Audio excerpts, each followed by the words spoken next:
नमस्कार, आप सभी का स्वागत है और आप देख रहे हैं न्यूज 21। मैं हूं आपके साथ सोनम गुरु। इंदौर नगर निगम में सामने आए नामांतरण घोटाले को लेकर कांग्रेस ने निगम प्रशासन पर गंभीर आरोप लगाए हैं। मंगलवार को गांधी भवन में आयोजित प्रेस वार्ता में शहर कांग्रेस अध्यक्ष चिंटू चौकसे ने कहा कि घोटाले में छोटे कर्मचारियों पर निलंबन की कार्रवाई की जा रही है, जबकि कथित रूप से शामिल बड़े अधिकारियों को बचाने का प्रयास किया जा रहा है। उन्होंने निगम आयुक्त से सवाल किया है कि भ्रष्टाचार में शामिल अधिकारियों पर कार्रवाई क्यों नहीं की जा रही है। वहीं निगम नेता प्रतिपक्ष सोनीला मिमरोट ने भी महापौर और भाजपा परिषद की कार्यप्रणाली पर सवाल उठाए। उन्होंने आरोप लगाया कि सरकारी जमीन पर कब्जे के बावजूद कुछ लोगों द्वारा संपत्ति कर जमा किया जा रहा है। कांग्रेस नेताओं ने पूरे मामले की निष्पक्ष जांच और जिम्मेदार अधिकारियों पर कार्रवाई की मांग की है। इंदौर से ब्यूरो रिपोर्ट। वैसे तो बीते 4 सालों में महापौर जी ने नवाचार के नाम से इंदौर को हर मोर्चे पे विफलताएं दी हैं। नए नए भ्रष्टाचार के आयाम मुझे लगता है इंदौर नगर निगम ने गढ़े। एक ही एक बहुत बड़ा उदाहरण है जब 356 संपत्तियों का नामांतरण हो जाता है और जिसकी प्रॉपर्टी का नामांतरण होता है उसको ही पता नहीं होता है कि किसके नाम पे नामांतरण हो, फर्जी तरीके से नामांतरण हो, उसमें से 50-55 प्रॉपर्टी तो जिसके नाम से नामांतरण होता है वो बेच भी देते हैं। और अब जब हम महीने 1.5 महीने 2 महीने से मांग कर रहे थे कि जवाबदेही तय होना चाहिए, जो रिस्पॉन्सिबल है उनके खिलाफ कड़ी कार्रवाई होना चाहिए। आज आपने मात्र 3 मस्टर कर्मियों को उनके कार्य मुक्त करते हुए और 2 नियमित कर्मचारियों जिसमें एक रियाज अंसारी एक संजय यादव है उनको निलंबित करके कौन सा बड़ा काम करा। ये इतना बड़ा कांड है, कैसे संभव है कि ये अदने से छोटे से कर्मचारी इतने बड़े कांड को, इतने बड़े षड्यंत्र को अंजाम दे सकते हैं।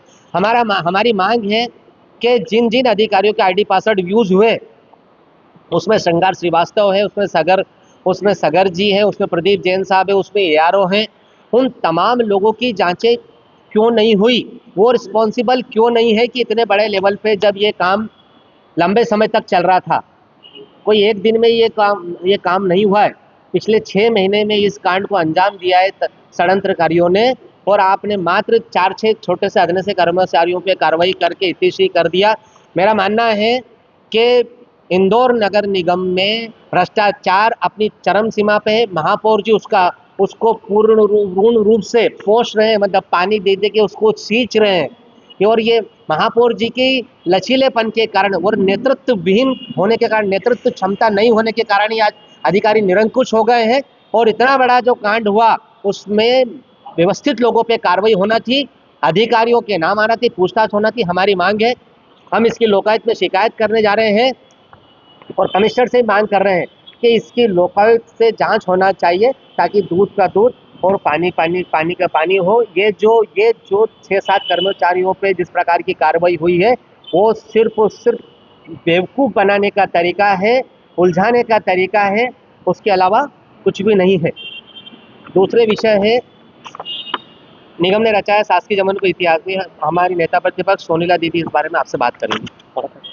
ये इंदौर नगर निगम के लिए एक और बहुत बड़ा दुर्भाग्य है कि सरकारी ज़मीन पर जो लोग कब्जा कर रहे हैं उन्हें संरक्षण, उन्हें पोषित करने का काम करने के लिए फिर से एक नवाचार हमारे महापौर जी ने किया है कि उन्हें संपत्ति कर दिया जाएगा, भरने का उन्हें सुविधा दी जा रही है कि आप सरकारी ज़मीन पर कब्जा कीजिए और फिर आप संपत्ति कर भरिए। आप उस संपत्ति को बेच नहीं सकते, लेकिन आप उस संपत्ति कर को जमा कर सकते हैं। तो ये जो सुविधा आपने दी है, हम मानते हैं कि अगर किसी अवैध कॉलोनी है जहां वर्षों से, सालों से लोग रह रहे हैं, उन्हें इसका ज़रूर फल मिलना चाहिए कि वो अपनी जिस जगह को उन्होंने खरीदा है और सालों से ले रहे हैं, 30-40 साल से अगर उस जगह का वो लोग खरीद कर वो उस जगह पर रह रहे हैं तो वो अपनी संपत्ति कर को भरे। लेकिन ये किसने आपको इस बात की परमिशन आप कैसे दे सकते हो कि कोई भी आकर अपनी सरकारी ज़मीन पर कब्जा करेगा, अपनी बिल्डिंग तान देगा, अवैध रूप से किसी भी जगह को अपना बना लेगा और उसका संपत्ति कर आप लेकर इतिश्री कर लोगे और वो संपत्ति किसी के भी नामे हो जाएगी। तो इस तरह की जो चीज़ें जितने भी लोगों ने अतिक्रमण किए हैं, ये सिर्फ और सिर्फ उन अतिक्रमणों को आपका वरदहस्त देने के लिए, आप उन्हें सही ठहराने के लिए आपने ये नियम लेकर आए हो, ऐसा हमारा मानना है। और इस पर कड़ी कार्रवाई होनी चाहिए।